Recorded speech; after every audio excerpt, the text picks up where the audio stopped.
호랑이 여행입니다. 자, 지난 시간에는 우리나라 태극기에 담긴 기가 막힌 사연들에 대해 얘기했는데요. 오늘 얘기는 보수 집회 참가자들이 태극기와 함께 흔들어대는 성조기에 얽힌 요상한 일들이랍니다. 자, 별과 격가지가 있는 깃발이란 의미인 성조기는 영어로는 The Stars and the Stripes라고 한답니다. 말 그대로 별들과 줄들이란 뜻인 성조기엔 50개의 별과 13개의 줄무늬가 담겨 있는데요. 별 50개는 현재 미국 연방에 속한 50개 주를 나타내는 것이고요. 줄 13개는 1776년에 미국 독립을 선언했던 13개 주를 의미하는 거랍니다. 자, 영국 식민지였던 미국이 독립전쟁을 시작한 건 1775년인데요. 당시 독립군 총사령관이었던 조지 워싱턴이 전쟁 와중에 재단사 여인에게 요청해서 만든 최초 성조기엔 별과 줄무늬 모두 13개였답니다. 그때 별 13개를 동그랗게 배치한 성조기를 일명 베시로스기라고도 하는데요. 이는 당시 조지 워싱턴의 요청을 받은 베시로스가 만들었기 때문이라지만 사실 정확한 근거가 있는 건 아니랍니다. 그럼에도 필라델피아에 있는 베시로스 하우스는 성조기 최초 탄생지라 해서 관광 명소가 되었답니다. 어쨌든 별 부분만 빼고 영국 식민지 시절에 사용된 깃발과 이미지가 비슷한 성조기는 미국 독립선언 이듬해인 1777년 6월 14일에 미국의 공식 국기로 선정됐는데요. 이후에는 새로운 주들이 합류될 때마다 성조기의 별과 줄도 늘어났답니다. 하지만 연방에 편입되는 주가 계속 늘어나면서 그만큼 성조기 모양도 점점 복잡해지니까 1818년부터는 원칙을 바꿨는데요. 줄무늬는 그냥 독립할 당시에 13주로 고정시키고 새로운 주가 생길 때마다 별만 추가하도록 한 겁니다. 이때 새로운 주가 생겨서 추가되는 별은 독립기념일인 7월 4일에 변경시켰기 때문에 어느 해든 간에 7월 4일 이후에 편입되는 주는 이듬해 독립기념일에 별이 추가됐답니다. 그로 인해 성조기는 지금까지 무려 27번이나 바뀌었는데요. 1959년 1월에 편입된 알래스카를 반영한 49개짜리 성조기는 고작 1년만 사용됐답니다. 왜냐고요?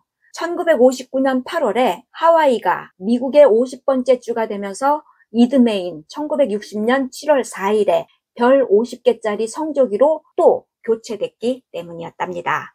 그런데요, 지금까지 사용되는 그 성조기가 당시 17살짜리 고등학생이 만든 거라는데요.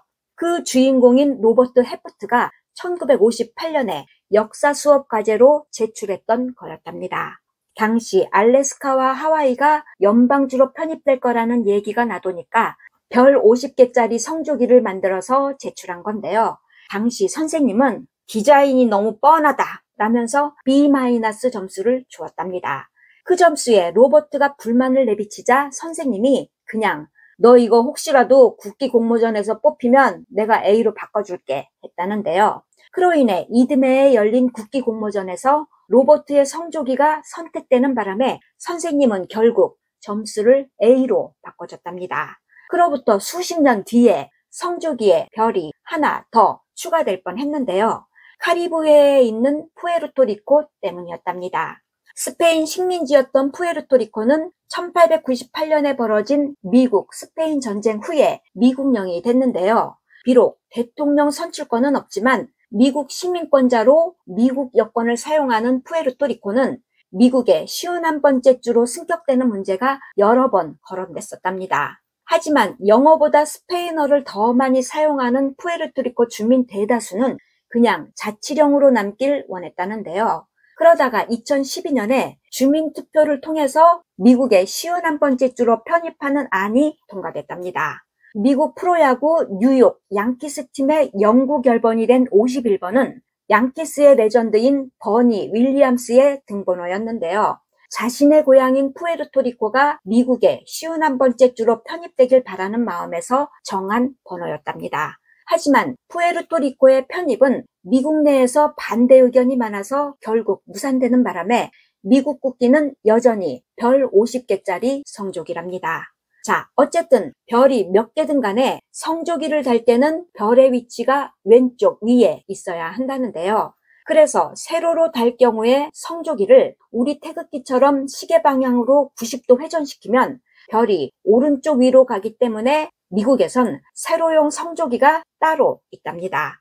그런데요, 그렇게 방향을 중시하는 성조기를 미국 군복 오른팔 부분엔 왜 좌우가 뒤바뀐 형태로 붙이는 걸까요?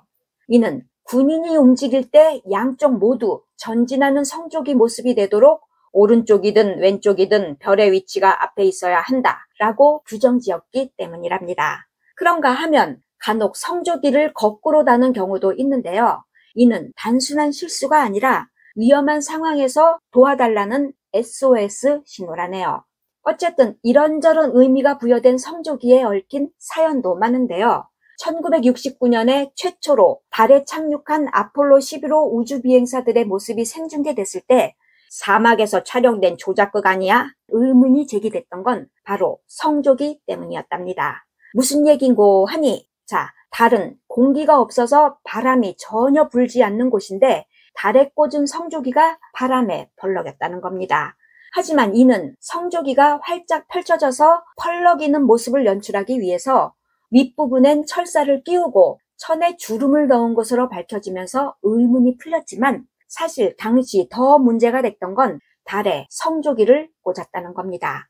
우주 공간은 어느 한 국가의 전유물이 될 수 없다라는 국제조약을 위반했기 때문인데요. 이에 소유가 아니라 그냥 상징적인 의미일 뿐이라던 성조기는 이후에 5개가 더 꽂혔답니다. 자, 반면에 미국에서 두 번째로 오래 사용한 48개짜리 별 성조기 중에 가장 유명한 건 일명 이오지마 성조기인데요. 이는 태평양 전쟁 때인 1945년에 6명의 미군이 이오지마 섬 정상에 성조기를 꽂는 모습을 담은 사진이랍니다. 당시 종군 기자가 찍은 이 사진은 퓰리처상을 받으면서 엄청 유명해졌지만 이후에 연출 사진으로 밝혀져서 논란이 일기도 했는데요. 이에 이슬람 무장단체인 탈레반은 미군을 조롱하는 패러디 사진까지 찍었답니다. 어쨌든 일본 본토와 가까워서 전략적 요충지였던 이오지마 섬은 당시 팽팽한 전투가 벌어졌던 곳인데요. 그래서 미군의 사기를 북돋기 위해서 섬 정상에 성조기를 꽂으라는 지휘관의 명령이 떨어지자 치열한 전투 끝에 6명의 병사들이 가까스로 성조기를 꽂았답니다. 당시 긴박했던 그 모습은 애초에 한 해병대원이 촬영했는데요. 하지만 성조기가 좀 작다는 이유로 큰 걸로 다시 꽂아라는 명령에 의해서 연출된 장면을 사진기자가 다시 찍었던 겁니다. 하지만 당시 그 사진 속 군인들 중 3명은 그 뒤에 벌어진 전투 중에 사망했고요. 생존한 3명은 전쟁 영웅이 되었답니다. 그런데요, 더 황당한 건 영웅 대접을 받던 3명 중에 2명이 당시 전투에 나서지 않은 군인이었다는 게 수십 년 후에 밝혀진 건데요. 영화 아버지의 깃발은 바로 이 실화를 바탕으로 만든 거였답니다. 그런가 하면 2019년엔 미국 독립기념일을 앞두고 나이키가 특별 제품을 선보였는데요. 바로 뒷부분에 미국 최초 성조기라는 배시로 쓰기가 새겨진 운동화였답니다. 하지만 이 제품은 매장에 깔리기도 전에 모두 폐기 처분됐는데요. 아니, 멀쩡한 새 신발을 왜 그렇게 없애버린 걸까요? 이는 미국 풋볼 스타였던 콜린 캐퍼닉이 배시로 쓰기가 노예제 시절을 연상시키고 백인 우월주의를 부추긴다 라면서 강력하게 항의하자 많은 이들이 동조하면서 나이키가 그 운동화를 재빨리 걷어들인 건데요. 노예제가 있던 시기에 생겨난 이 성조기는 사실 백인 우월주의자들이 유색인종을 깔보는 상징으로 종종 사용하던 거였답니다. 이때 논란이 더 커졌던 건 콜린이 인종차별 항의의 상징인 무릎 꿇기 캠페인 원조 주인공이었기 때문이랍니다. 자, 2016년엔 경찰의 과잉 진압으로 흑인들이 연달아 사망하는 일이 벌어졌지만 가해 경찰들 그 누구도 처벌받지 않았는데요. 그러다 보니 당시 샌프란시스코 간판 스타였던 콜린이 경기 전에 국가가 연주될 때 다른 사람들처럼 일어나지 않고 인종차별하는 나라에 경의를 표할 수 없다 라면서 한쪽 무릎을 꿇고 그냥 앉아 있었던 겁니다. 그러자 당시 대선 후보였던 도널드 트럼프는 국가를 모독하는 저런 놈은 당장 쫓아내야 한다 라면서 맹비난을 퍼부었는데요. 하지만 그 발언 때문에 오히려 더 많은 선수들이 무릎 꿇기에 동참하고 유럽 축구계까지 퍼져나가면서 손흥민 선수도 가담했답니다. 하지만 그 무릎 꿇기 원조였던 콜린은 트럼프가 대통령이 된 2017년에 사실상 퇴출된 후에 인권운동가로 변신해서 베시로스 성조기를 언급했던 겁니다. 뿐만 아니라 트럼프가 다시 대통령이 된 2025년 초엔 이오지마 성조기 사진으로 인해서 전쟁 영웅이 되었던 인디언 출신 아이라 헤이스 관련 정보들이 미 국방부 홈페이지에서 삭제됐는데요. 이는 바이든 정부의 다양성 정책을 폐기한 트럼프의 인종차별 표시라는 의견도 있답니다. 게다가 그런 트럼프는 오로지 미국의 이익만을 위해서 아나무인으로 막대한 관세를 선포하면서 세계 깡패라는 소리까지 듣는데요. 어쨌든 그로 인해 전 세계가 골머리를 앓는 가운데 우리 경제도 어려운 상황에 놓였답니다. 그럼에도 윤석열을 지지하는 사람들은 뭐가 좋다고 빨간 트럼프 모자까지 쓰고 나와서 태극기와 함께 성조기를 흔들어대는 걸까요? 오늘 얘기 끝. 구독, 좋아요, 호라이가 부탁해요.